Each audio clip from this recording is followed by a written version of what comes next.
Mary had a little lamb. The fault. We believe that all men are created equal. To the magnificent mosaic that is America. From radio beacon to radio beacon. I have a dream today. Change has come to America. Believe me. Help is on the way. Knock, knock. Who's there? It's a figment of your imagination. Randi Rhodes Show. Turn up your mind. Ohio, we did it. We did it!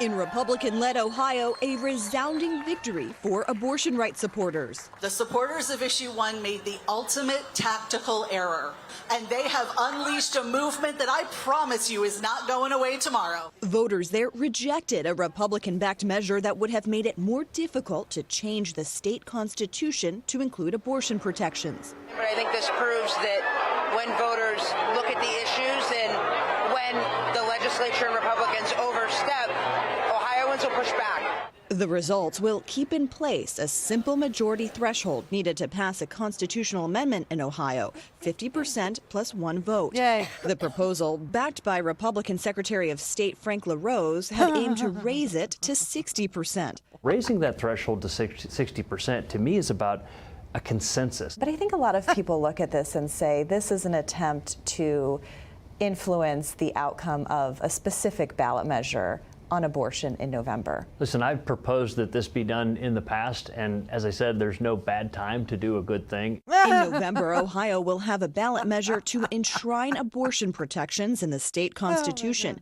which, according to a recent poll, nearly 58% of voters there support.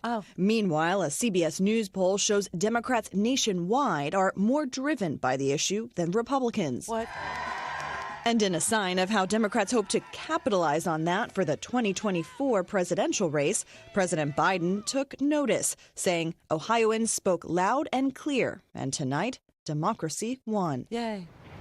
Now, voter turnout in this off-year special election far exceeded expectations. More than 3 million Ohioans turned out to vote. That's a turnout rate of nearly 40%. Tony, showing the power that this issue has in elections. 40% of Ohio showed up in an August election. In an August! And, you know, the more you find out about, congratulations, Ohio. Arizona, you're next. You know that, right? So this has happened in many states now where they're trying to enshrine minority rules. Now, when you look at the result of this vote, okay, it was 57 no to 43 yes, take my vote away. I don't know what I'm doing. I have no idea. When I show up to vote, I don't know. I'm throwing darts. I'm making it up as I go along. Please, please take my vote away. Literally. 43% of Ohioans voted, please take my vote away. If you don't like voting, if you're not, if you don't think you're capable, if you don't think that you're, educated, just don't do it. Just don't do it.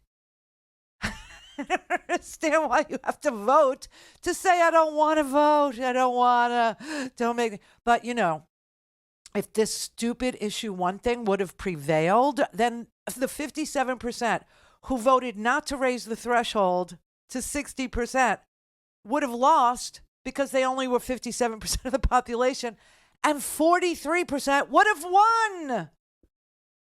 You get it now? 43% of Ohio would have won, even though 57% showed up to vote and to vote against raising the threshold to 60. Because, like I said, you're never going to get 60% of anybody in any state, anywhere, in any part of this United States to, say, yeah, 60% of us are going to show up, 60% of us are going to vote the same way. It's just, it's not, it's not doable. It's not going to happen. It's not a thing. So, but if this guy, Frank LaRose, who, by the way, Frank LaRose is he's the Secretary of State, and he's presiding over a supermajority of Republicans in the state legislature, okay, who obviously do not deserve to be any kind of majority. None.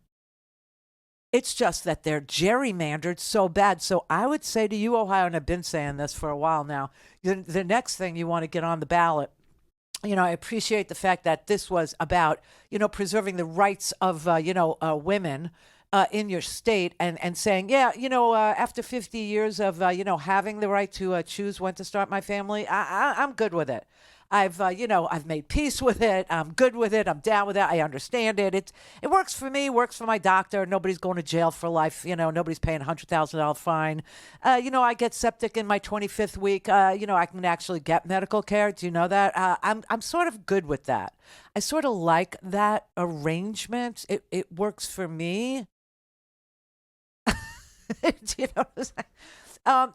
So I know that's what this seems to be about, but this was really about basic majorities having their say, being able to make things and stuff happen in law in your state. That's what happened in Kansas. Kentucky, the people did show up and say that they were not, so down with taking away women's rights. But, right now, Kentucky, your abortion stuff, it's in limbo. It's in limbo. It's in the court, so you don't have. But the next state that will do it this way, that will actually ask the people what they'd like to do, will be Arizona. But I have to tell you that the thing that Ohio, now that you know who you are, now that you know what you're worth, now that you know that your organizational skills are stunning and beautiful, Alice, that, kept calling it, love you. Did hard work, knocked on doors. I mean, these people were fabulous. There's a woman, her name is Katie Paris. She headed up a group called Red Wine and Blue to bring everybody together. Who doesn't like getting plowed in the middle of the afternoon? Nobody I know, except me. But yeah, so, the activism, the knocking on doors, the actual physical, prowess that it took to do this in the middle of August, it's pretty exceptional. The next thing I would put on your ballot, and ballots everywhere, is no more gerrymandering. Yeah, I would do that. I would absolutely, because Frank LaRose, who is the Secretary of State, actually, the more you find out about, what Republicans do when they have these super majorities like they did in Tennessee, and they try to, overthrow the results of elections there because they didn't like Justin Pearson, they didn't like Justin Jones. Remember, they didn't like him. And so they overturned the results of an election and they expelled them. And then they had to run for their seats again. And, just this week in August, off year, off season in August, they won their seats back. Right, Ohio, you need to put a referendum on your ballot that makes it so that gerrymandering is impossible. You need to put a referendum that says that you want to elect from a nonpartisan pool of people. Okay, like I don't know, League of Women Voters would do it for me. Do you know what I'm saying? Like a group like that. To sit and form a commission on gerrymandering, on drawing the maps, and that the maps have to be representative of the census, the results of the census, so that if Ohio has, and it does, 54% Republican voters in it and 46% Democratic voters in it, then that's how the districts must be drawn. Instead, what you have in Alabama, what you have in Ohio, are states that are simply saying, F you, I'm not doing it. I'm not doing it. I don't want to do it. Make me. What kind of childish, way is this to run a democracy? Well, it isn't. It's not. But congratulations to you. I mean, honest to God. So I have to tell you, one of the things I just learned from, reading the results, I didn't even know this because, listen, there's 50 states and I can't know all the states' different laws. We've gone over this before, but what I did not realize until I was reading about Ohio Republicans today, they actually had passed legislation banning August elections. They did. Because they said, and wait for this, low turnouts are not representative. They're unrepresentative of what the people of Ohio want. And if you had an election in Ohio in August, no one would show up. This was their working theory. Then they reversed themselves and they said, let's have an August election to increase the percentage needed to amend the Constitution from 50 plus 1 to 60, knowing we'll never get there. And that 43% of Ohio could have their way again. So they rigged an election and they still lost. Yay! What does that tell you? Don't have time to listen to the live show? Want to hear more on your schedule? Go to RandiRhodes.com and buy a stinking podcast.